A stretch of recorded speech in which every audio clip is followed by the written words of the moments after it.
All right, today we're going to talk about a number, but it's not just any number. It's the ultimate speed limit of our universe, a constant that actually shapes space and time itself. We are, of course, talking about the speed of light. So, just how fast is the universe's ultimate speed limit? It's easy to say really fast, but honestly, the actual speed is so mind-bogglingly huge that it's almost impossible to really wrap your head around. And there it is. In a perfect vacuum, light clocks in at exactly 299,792,458 meters per second. We call this universal constant c, and it's so fundamental that we've actually redefined what a meter is based on this speed. It's not just a measurement, it's a rule baked into the fabric of reality. To give you some perspective, think about this. In the time it takes you to snap your fingers, 1 second, a beam of light could circle the entire planet 7.5 times. That's just incredible. Or let's blow this up to a cosmic scale. If you were in a car going 100 kilometers an hour, it would take you 170 years to get to the sun. Light makes that same trip in about 8 minutes. Yeah, 8. About the time it takes to make a coffee. Okay, so that naturally leads to the big question. Why is this the cosmic speed limit?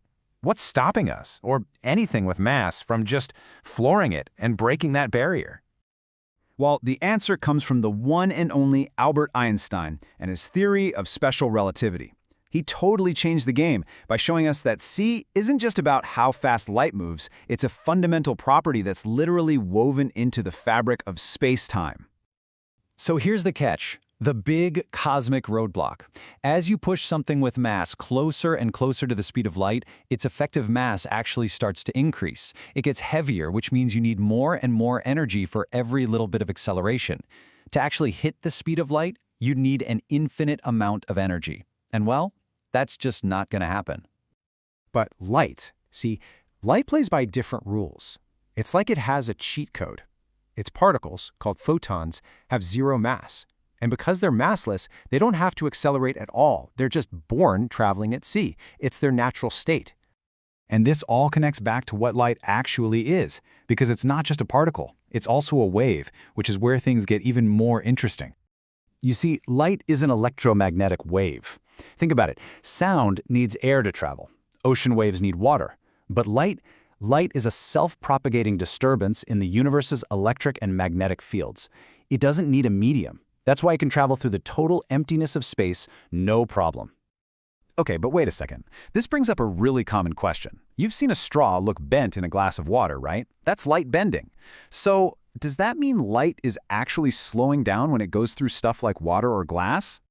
And if you just look at the numbers, the answer seems to be a big yes. I mean, look at this. The effective speed of light drops when it moves through denser materials. In a diamond, it's apparently moving at less than half its top speed. But here is the truly wild part. The individual photons themselves, they never slow down, not even a little. What's actually happening is this crazy super fast game of catch. A photon hits an atom and gets absorbed. There's a tiny delay and then a new photon gets shot out.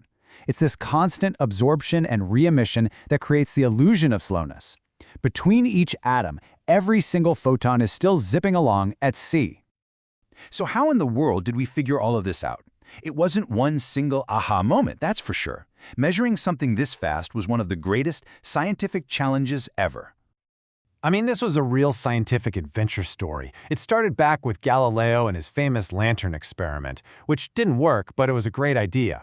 The first real breakthrough came from an astronomer named Ole Romer, who cleverly used Jupiter's moons to prove that light has a finite speed.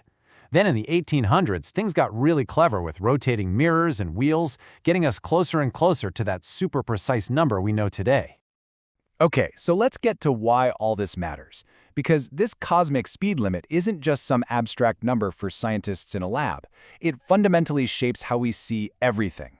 Literally. And here's maybe the coolest consequence of all.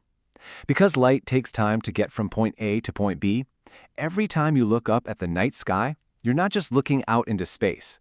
You're looking back in time. We're seeing stars and galaxies as they were when their light started its long journey to us. And the scale of this cosmic time travel is just mind-blowing. The sunlight you feel on your skin right now, it left the sun 8 minutes ago. The light from our galactic neighbor Andromeda has been traveling for 2.5 million years. And when our telescopes look at the most distant galaxies, we're seeing light that's over 13 billion years old. It's like we're getting a glimpse of the universe just after the Big Bang. And this whole idea that speed messes with time isn't just a weird theory. It's something your phone deals with every single day. GPS satellites are whipping around the Earth so fast that for them, time literally ticks just a tiny bit slower. If the engineers didn't account for that relativistic effect, your GPS would be off by about 10 kilometers every single day. So yeah, understanding C is way more than just a cool piece of trivia. It is the absolute foundation of our modern world. High-speed internet flashing through fiber optic cables, that's light. Nuclear energy from E=mc², you guessed it. So many of our most important technologies are built on the back of this one universal constant. So think about that. This one number lets us peek into the universe's past and powers the world we live in right now. It really just leaves you with one big question. As we keep unraveling its secrets, what new realities will it help us build in the future?